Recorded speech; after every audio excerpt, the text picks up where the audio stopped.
प्रेमाची गोष्ट या मालिकेच्या आजच्या भागात आपण पाहणार आहोत. मिहीर पोलीस स्टेशनमध्ये येऊन पोलिसांना सांगतो की सागर कोळीच्या घरी जी बॅग सापडली आहे ती माझी आहे. तर पोलीस त्याला विचारतात, तू कोण? तर मिहीर म्हणतो, माझं नाव मिहीर आहे. त्या बॅगेत सापडलेले पैसे आणि सोनं सगळं माझं आहे. मला असं वाटतं की तुम्ही चुकीच्या माणसाला अरेस्ट केलंय, तर तुम्ही त्याला सोडावं. तर पोलीस त्याला विचारतात, हा सागर कोळी कोण आहे तुमचा? आणि हे तू केलंयस याचा पुरावा काय? तर मिहीर म्हणतो, पुराव्याची काय गरज आहे? मी कबूल करतोय ना की मी गुन्हा केलाय. आणि मी काही दारूच्या नशेत वगैरे बोलत नाहीये, ना कोणाचा माझ्यावर दबाव आहे. तुम्ही त्या सागर कोळीला सोडा आणि मला अरेस्ट करा. तर पोलीस त्याला विचारतात, हे करायचा तुझा मोटिव्ह काय होता? तर मिहीर म्हणतो, सागरची सक्सेस बघवत नाही मला. तर पोलीस म्हणतात, आणि हे तू आत्ता कबूल करतोयस? तर मिहीर म्हणतो, मी कधीही कबूल करेल, त्याने काय होतंय? तुम्हाला कळलं ना गुन्हेगार कोण आहे आणि माझा मोटिव्ह काय होता ते. तुम्ही सागर कोळीला रिलीज करा आणि मला अटक करा.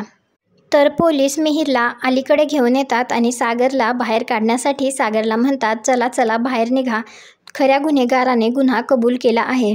तर सागर मिहीरला म्हणतो, अरे काय केलंस तू? जो गुन्हा केलाच नाही तो कशाला स्वतःच्या अंगावर घेतोयस? तर मिहीर म्हणतो, घरी जा. तर सागर म्हणतो, मला सोडवण्यासाठी करतोयस ना हे सगळं, मला कळत नाही का? स्वतःला खूप शहाणा समजतोस ना तू? मी हे होऊ देणार नाहीये.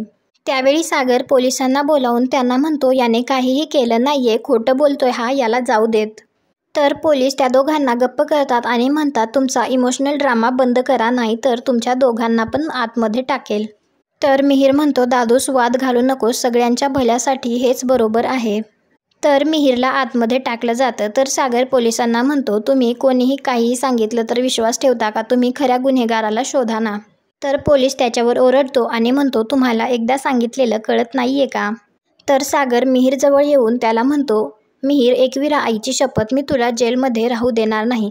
काहीही करून मी तुला सोडवेल, तू काळजी करू नकोस. इंद्रा घरी काळजी करत बसलेली असते. त्यावेळी मुक्ता तेथे येते आणि मुक्ता मनात विचार करते, कुठे असतील स्वातीताई? मिहिकाला मी त्यांचा फोन ट्रेस करायला दिला आहे, मात्र सुखरूप असतील ना त्या कार्तिकने त्यांच्याबरोबर काही केलं नसेल ना? लवकरात लवकर त्यांना सोडवायला हवं. घरी सांगू का? नाही नको, सगळे आणखी काळजीत पडतील. मम्मी तर कदाचित विश्वासही ठेवणार नाहीत. स्वामी, या सगळ्यातून काहीतरी मार्ग दाखवा.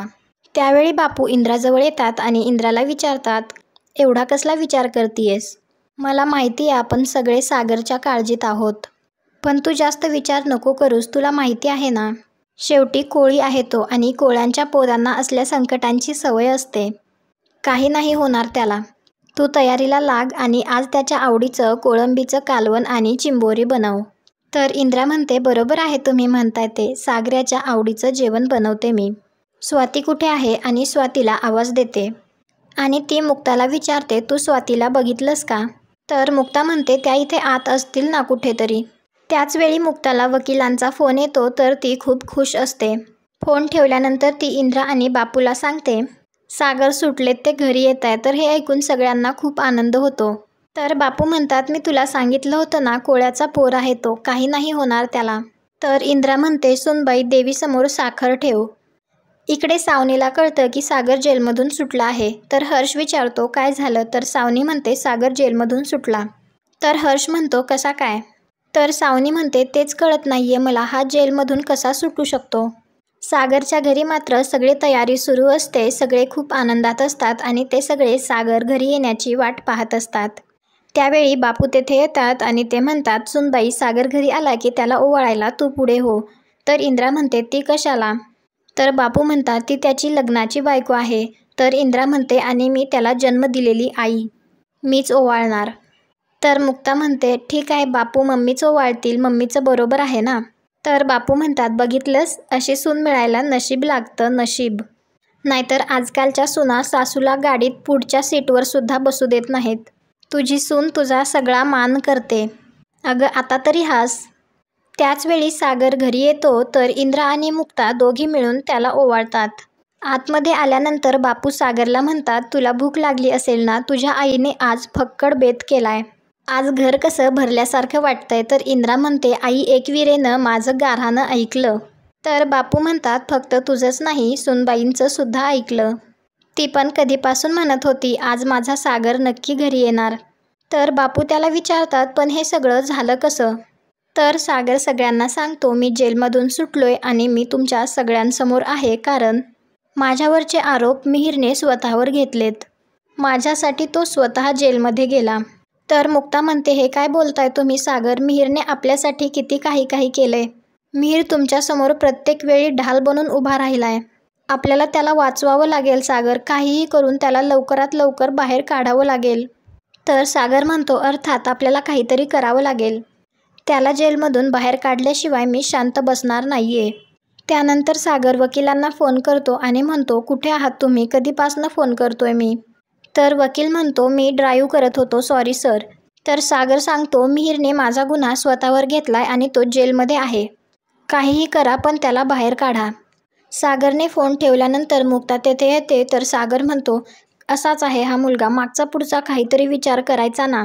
याआधीसुद्धा असंच न केलेला गुन्हा स्वतःच्या अंगावर घेतला होता याने. आणि आज पुन्हा तेच. मला वाचवण्यासाठी एवढा मोठा गुन्हा स्वतःच्या अंगावर घेतलाय त्याने. त्याला माहिती आहे मी काहीच केलं नाहीये पण मी जेलमध्ये राहील म्हणून हे सगळं करतोय तो. असं का करतो हा मुलगा? लग्न तोंडावर आलंय त्याचं. तर मुक्ता त्याला समजावते आणि म्हणते आपण करू ना सगळं नीट. काहीही वेडवाकडं होऊ देणार नाही आपण मिहिरसोबत. आणि सगळं सत्य समोर आणू आपण. तर सागर विचारतो कसं? ते सगळं त्याने स्वतः मान्य केलंय. माझा विषय आला की हा मुलगा सेल्फलेस होऊन जातो. मागचा पुढचा विचार काही न करता त्याने उडी मारली आता यात. आय नो मी खूप नशीबवान आहे की माझ्या आयुष्यात असा मित्र असा भाऊ आहे. पण तो आत आणि मी बाहेर मी हे नाही बघू शकत. तर मुक्ता मनात विचार करते इथे सागरचा जीव तुटतोय मिहिरसाठी आणि तिथे मिहिरने सगळं स्वतःवर घेतलंय. इतकं प्रेम तर सख्ख्या भावांमध्ये सुद्धा नसतं. आणि आता सागरला स्वातीताईंबद्दल कसं सांगू? काय सांगू? स्वामी तुम्हीच सोडवा बरं आता हा गुंता. त्यानंतर मुक्ता सावनीच्या घरी येते. तर सावनी म्हणते का आलीयेस तू आता इथे?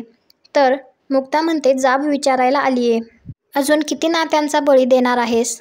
अजून किती जणांची मनं स्वप्न आणि घरं मोडून टाकणार आहेस तू? एक निर्णय जो तुला घ्यायचा होता सागरपासून वेगळं होण्याचा घेतलास ना. त्यामुळे खूप लोकांची आयुष्य बदलली. आणि आहेस ना आता तुला हव्या असलेल्या माणसाच्या आयुष्यात. मग खुश राहा ना. प्रॉब्लेम काय आहे तुझा? सतत सागरच्या भरलेल्या जखमा का उकरून काढायच्यात तुला? एवढा का राग आहे तुझा त्यांच्यावर? काय केलंय त्यांनी तुझं? आजपर्यंत एवढे घाव केले समाधान नाही झालं का? त्यांचा सूड घेण्याची आग मनातली तुझ्या कमीच होत नाही सावनी.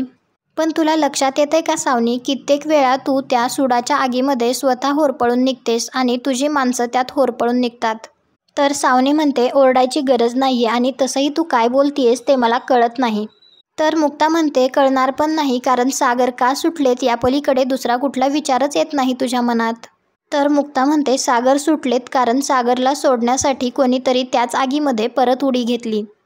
कोणीतरी हे दाखवून दिलं की तुझी माणसं तुला नाही तर सागरला जास्त जवळची आहेत. तुझ्या सख्ख्या भावाने सागरला वाचवण्यासाठी सगळे आरोप स्वतःवर घेतलेत. हे ऐकून तर सावनीला धक्काच बसतो. तर सावनी म्हणते मिहिर? तर मुक्ता म्हणते हो आमचा मिहिर. आज सागर बाहेर आहेत कारण मिहिरने सगळे आरोप स्वतःवर घेतलेत. तर सावनी म्हणते पण हे सगळं तर मी. तर मुक्ता लगेच म्हणते एक्झॅक्टली सागरला अडकवण्यासाठी केलं होतं. कारण हे सगळं मी फक्त सागरला अडकवण्यासाठी करते. आणि हे जे काही करतेस ना त्यामध्ये प्रत्येक वेळी स्वतःचं नुकसान करून घेतेस तू. काहीही केलेलं नसताना फक्त सावनी आज तुझ्यामुळे मिहिर जेलमध्ये आहे. पण तू खुश राहा कारण तुला सेलिब्रेट करायचं आत्ताही कारण आहेच. सागर स्ट्रेसमध्ये आहेत. सागरना काळजी वाटतीये त्यांचा भाऊ जेलमध्ये असल्यामुळे. So you can be happy. मला तर क्यू पण नाही करावीशी वाटत तुझी. जा तुझ्या या मित्राबरोबर सेलिब्रेट कर आता. कारण सागर स्ट्रेसमध्ये आहेत. हाच एम आहे ना तुझ्या आयुष्याचा. पण आता एक लक्षात ठेव मिहिर आमचा आहे. तुझा काहीही संबंध नाहीये त्याच्याशी. आणि ही त्याची वहिनी आणि त्याचा सख्खा भाऊ त्याला या अवस्थेत राहू देणार नाहीत. पण काळजी नको करूस. आम्ही मिहिरला बाहेर काढूच कारण आमचा आहे ना तो. आम्ही आमच्या माणसांची साथ कधीच सोडत नाही. इकडे सागरला वकिलांचा फोन येतो आणि तो त्याला म्हणतो तुम्ही आत्ताच्या आत्ता पोलीस स्टेशनला येऊ शकता का? तर सागर विचारतो काय झालं सगळं ठीक आहे ना? तर वकील म्हणतो सगळं ठीक आहे तुम्ही पटकन इकडे या मी पोलीस स्टेशन बाहेर तुमची वाट बघतो. तर सागर पोचतो असं म्हणून फोन ठेवतो.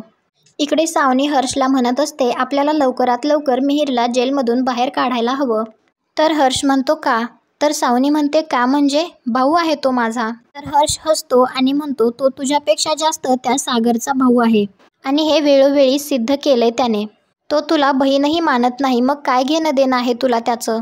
ती मुक्ता येऊन 4 शब्द बोलून गेली तुला तर लगेच पुळका आला तुला त्याचा. राहू दे ना त्याला जेलमध्ये, कशाला सोडवायचंय त्याला, काही गरज नाही. तर सावनी म्हणते पण तसंही हे सगळं मिहिरसाठी नव्हतं ना. तर हर्ष म्हणतो नव्हतं ना, पण त्यानेच आपल्या दादूसला वाचवण्यासाठी उडी मारली आहे ना, मग आपण काय करू शकणार आहोत यात? तर सावनी म्हणते पण मी करू शकते. मी करूच शकते, तू नाही केलंस ना तरीही. आणि मुक्ता बोलली आहे म्हणून नाही, तर मी मिहिरच्या पाठीशी कायम उभी राहील. तर हर्ष म्हणतो सावनी जरा भानावर ये तू. ते डील आपल्याला मिळालेलं आहे. सागर जेलमध्ये सुद्धा जाऊन आलाय आणि मुक्ताला मनस्ताप सुद्धा झालाय. तर सावनी म्हणते एक्झॅक्टली, तुला जे जे हवं होतं ते सगळं झालेलं आहे. मग आता मला जे हवंय ते मला करू देत. काहीही झालं तरी मी मिहिरला काहीही होऊ देणार नाही. आणि आजचा भाग इथेच संपतो. पुढील भागात आपल्याला पाहायला मिळणार आहे स्वाती पोलिसांना सगळं काही खरं सांगते. ती त्यांना सांगते की हे सगळं कार्तिकने केलं आहे. तर पोलीस कार्तिकला आतमध्ये टाकतात आणि मिहिरला सोडून देतात. इकडे हर्ष सावनीला म्हणतो वेड्या बहिणीची वेडी ही माया आत्ता उफाळून आली का तुझी? तुझ्या मूर्ख मूळमुळे त्यांचा कॉन्फिडन्स वाढणार आहे आणि या सगळ्यामुळे मुक्ता परत एकदा सागरच्या प्रेमात पडते. तुम्हाला हा भाग आवडला असेल तर व्हिडिओला लाईक करा. पुढे काय होईल हे पाहण्यासाठी आपल्या मराठी मालिका या चॅनलला सबस्क्राईब करा. भेटू उद्याच्या भागात.